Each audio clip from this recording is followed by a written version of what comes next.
Alors, les autres ouvertures, bon, donc ça, c'est fait. Alors maintenant, donc pour faire un petit complément, donc l'ouverture à un trèfle, elle peut venir donc de jeux très variés en force et en distribution, hein, mais l'ouverture d'un carreau aussi, d'ailleurs. Donc, vous voyez que ce jeu-là, 31, on a 12 points et on est régulier. On va ouvrir d'un trèfle.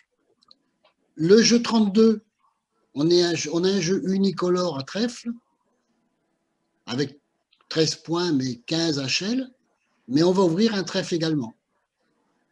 Et le jeu 33,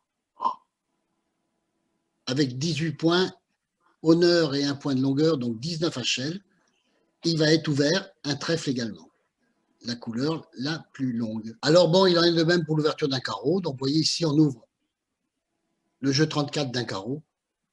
Attention, donc là, c'est le carreau qui est plus long par rapport au trèfle.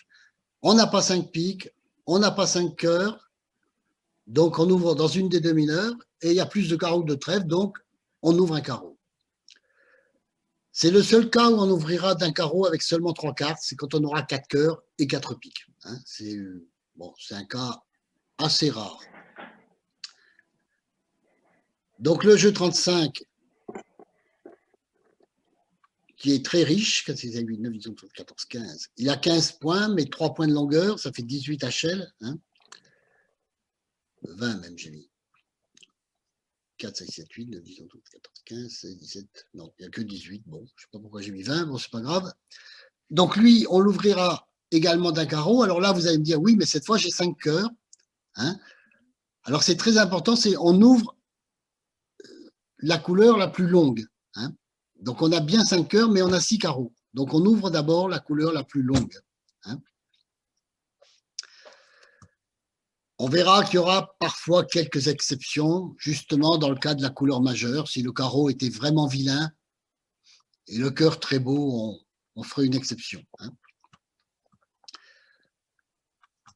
Et le jeu 36, donc on ouvre aussi d'un carreau. Il y a 16 points, mais on n'a pas un jeu régulier puisqu'on a un singleton. Donc, on ne peut pas ouvrir d'un sens à tout, on ouvre un carreau. Voilà. Alors, comment s'y retrouver? Donc, si théoriquement, quand on ouvre un trèfle, ça signifie qu'on va s'engager à faire 7 levées à tout trèfle comme à tout, cela arrivera très rarement. Donc, c'est ce que je vous ai dit tout à l'heure. L'enchère est le début d'un dialogue codifié qui va s'engager avec le partenaire pour aboutir à un contrat final, optimum tant au niveau du palier que de la couleur d'atout. À notre ouverture d'un trèfle ou d'un carreau, notre partenaire va en général répondre par une surenchère, puis nous ferons une seconde enchère qui s'appelle la redemande de l'ouvreur.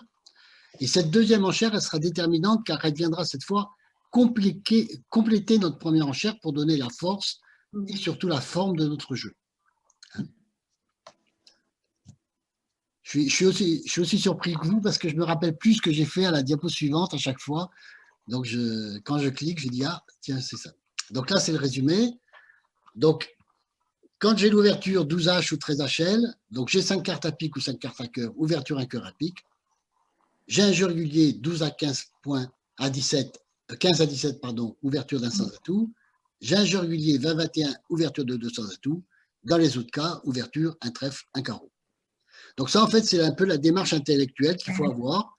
J'ai ma main, j'ai 5 cœurs, j'ai 5 piques. Bon, d'abord, j'ai 12 points, oui. Bon, donc je vais ouvrir. J'ai 5 cœurs, j'ai 5 piques. Non. Bon. Mon jeu est régulier? Oui. J'ai 15 à 17? Non. J'ai 20 à 21? Non. Bon, ben, je vais à un trèfle ou un pique. Ou un carreau. Voilà. Hein, c'est un peu la démarche qu'il faut faire. Bon.